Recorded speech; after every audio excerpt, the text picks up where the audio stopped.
Olha, a Ordem dos Advogados do Brasil, em Alagoas, divulgou um relatório que mostra o tamanho da violência contra o idoso aqui no estado. São 30 casos em apenas 5 meses. O Neto Mota está ao vivo com a gente e tem mais detalhes sobre esses dados, que chocam, claro, não é? Vamos então ao vivo com o Neto Mota. Boa noite mais uma vez, Neto. Infelizmente, muitos desses idosos acabam sendo agredidos por pessoas próximas, né? Familiares, pessoas que às vezes só querem o dinheiro da aposentadoria, da pensão daquele idoso, né? Moura, cada informação a respeito desse tipo de violência é cada vez mais impactante para quem escuta e vê também as estatísticas que são divulgadas. Aqui em Alagoas, segundo a Ordem dos Advogados do Brasil, a OAB no estado, 14 casos foram somente de assassinato a pessoas idosas, fora também os crimes patrimoniais, as agressões de pessoas, isso fica ainda mais, é um ponto ainda mais agravante, de pessoas próximas, como você próprio citou. É muito assustador. Eu estou aqui ao lado do Gilberto Irineu, que é presidente da Comissão Especial do Idoso da OAB em Alagoas. Gilberto, boa noite. Boa noite. Isso mesmo? O que vocês viram nesse levantamento desses dados dos 5 primeiros meses aqui do ano? Olha, a OAB é muito clara em relação a isso. Nós registramos esses 30 crimes, foram 14 assassinatos contra a população de idosos. Nós sabemos que o idoso, por si só, pela sua condição, ele está em estado de vulnerabilidade. E o ano passado foram 30 e agora os 5 primeiros meses foram 14 assassinatos, mais esses 16 crimes patrimoniais, lesão corporal, crime psicológico, que realmente assusta a todos nós.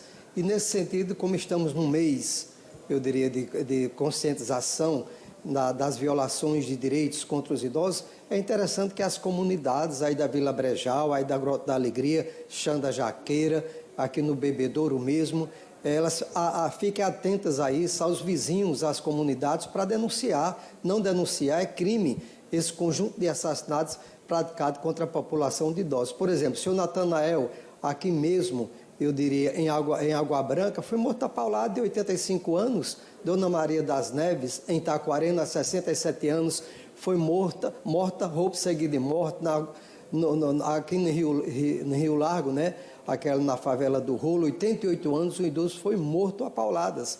Então, é preciso que a sociedade reaja em relação a isso. Gilberto, essas regiões que você acabou citando, são as regiões que registram mais esses casos? Os casos são registrados de todo o estado de Alagoas. Agora, realmente, os casos ocorrem com maior incidência, eu diria, nos povoados dos municípios, né? São Sebastião, por exemplo, e também na periferia e ao redor, ali da zona da mata e também de Arapiraca. E aqui mesmo, nas periferias de Maceió, isso vem acontecendo, né? Gilberto, como é que a comissão da OAB acompanha e dá assistência a essa vítima? Olha, a OAB, a comissão, a OAB atende das 8 da manhã até às 17 horas, ali na Praça Montepio, e ao mesmo atende, ouve, pega termo, dá encaminhamento, dependendo de cada caso. Se for o caso, por exemplo, patrimonial, onde as famílias, os filhos, os netos, retêm os cartões magnéticos para desviar os recursos do idoso e assim comprometer a qualidade de vida, a gente encaminha para as promotoria criminal ou civil. Se for crime mais pesado, é para a delegacia, mas a OAB se posiciona. Gilberto, e os canais de denúncia, que são muito importantes aí, para que a população dê voz a esses crimes, infelizmente? Olha, temos um telefone que está ligado 24 horas, 21 9104 7116, é o da OAB, 9104 7116, o advogado fica atendendo. Temos também os conselhos de direitos lá pertinho. Procurar a delegacia mais próxima, realmente formular a denúncia. Se a comunidade perceber que aquele idoso está em cárcere privado, está sendo espancado, está sendo maltratado, né? É interessante. E, além disso, temos as promotorias, o Ministério Público, tem a Polícia também Militar, que tem dado uma boa contribuição nesse sentido. Quando a OAB pede, ou as entidades, a polícia vai lá, localiza e nos ajuda. É interessante estar atento a isso. Gilberto, era isso que eu ia perguntar, sobre a rede multissetorial, assistência social, CREAS, como é que essa rede atua para tentar prevenir esses casos, já que os CREAS, CRAs, tem geralmente em várias cidades do interior, toda cidade tem que ter, tem aqui na capital em diversas regiões? Olha, nós tivemos agora, um mês atrás, uma reunião com os CREAS e o CRAS na OAB, e os casos que chegam à OAB nesse sentido, dependendo do caso, a gente encaminha também, pede o apoio do CREAS, do CRAS, da Secretaria de Assistência Social dos municípios, procurem, né, que lá encontrarão esse apoio.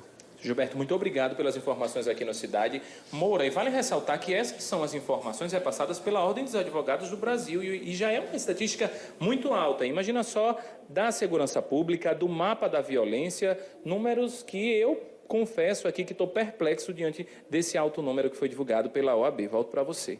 Pois é, e cada caso desse de agressão, enfim, tem a sua história, né? Uma história por trás e muitas vezes de abandono, né? Daquele idoso sendo largado à própria sorte. Eu queria, inclusive, cumprimentar o doutor Roberto, o doutor Irineu, e agradecer a participação dele aqui ao vivo, e saber o seguinte: desses casos que chegam à OAB, muitos acabam indo, por exemplo, até a morte, né, desse idoso. Mas outros não. Outros é justamente aquele abandono. Essas pessoas roubam o dinheiro daquele idoso, o dinheiro que deveria ser usado para alimentação, para comprar medicação, né? Tudo isso aí, e acaba sendo desviado para usufruto dessa pessoa, desse familiar ou não, e o idoso fica à mercê da própria sorte. A gente mostrou um caso de um senhor que morava nos fundos de uma casa, em cima de um colchão, de um sofá molhado, né? Sem condição alguma, em meio aos animais, enfim. Muitos desses casos, esses 30 registrados, são exatamente desse tipo de abandono, doutor Roberto?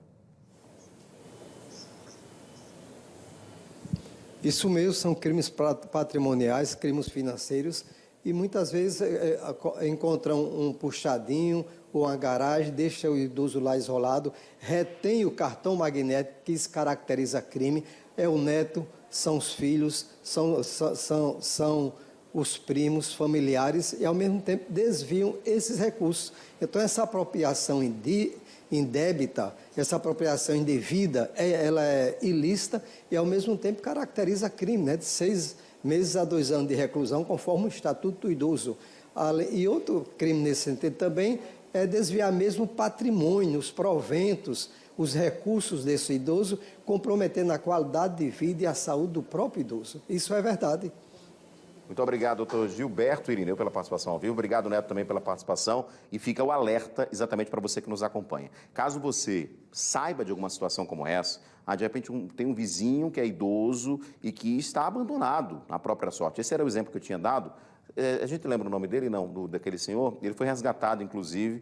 Ele morava nos fundos de uma casa, né, sem estrutura alguma, em meio aos animais ali, num colchão molhado. Estava sem roupas quando foi resgatado. Enfim, são muitos exemplos que, infelizmente, a gente traz aqui, né, como é que um familiar, né, às vezes até um filho, esse caso também aqui, um filho é uma filha, né, e você abandona o seu pai ou o seu avô numa situação como essa. Algo deplorável, repugnante, de fato, e que precisa ser denunciado para que esses idosos possam ter, exatamente já no finalzinho da sua vida, né, uma dignidade, né, uma dignidade realmente que está sendo negada muitas vezes por familiares.